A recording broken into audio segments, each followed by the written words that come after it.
আমি ডাক্তার নাজমুল করিম মানিক কসমোজেন skin care থেকে বলছি। এটি 15-1 আহসান ট্রেড সেন্টার, হাতিরপুল পরিবার। এবার আমি আলোচনা করব আরেকটি যৌন রোগ, সেটা হলো হেপাটাইটিস বি। হেপাটাইটিস বি আপনারা জানেন যে লিভারের রোগ। লিভারে যে জন্ডিস আমরা বলি থাকি সবসময়, সেই জন্ডিস 2-3 ধরনের হয়ে থাকে। একটি হলো হেপাটাইটিস এ এবং ই। এই রোগটা খাওয়ার মাধ্যমে সংক্রামিত হয়।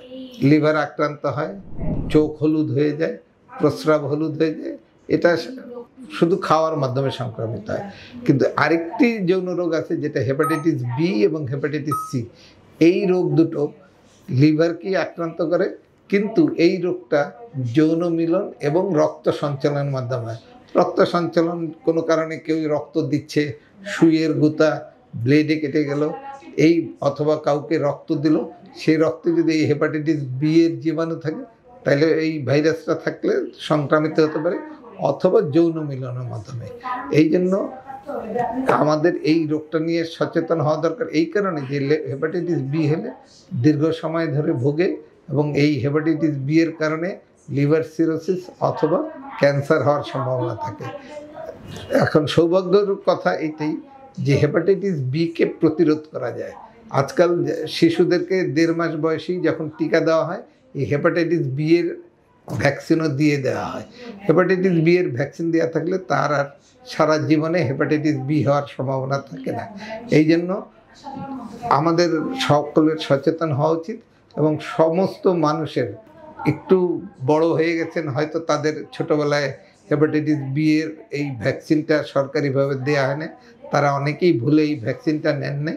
তাদেরকে অনুরোধ থাকবে আপনারা এইটার পরীক্ষা করে নিশ্চিত হন যে হেপাটাইটিস বি আপনার নেগেটিভ, এবং নেগেটিভ হলে আপনি যদি ভ্যাকসিন নিয়ে থাকেন তাইলে আপনি এই রোগটা থেকে চিরতরে দূরে থাকতে পারবেন।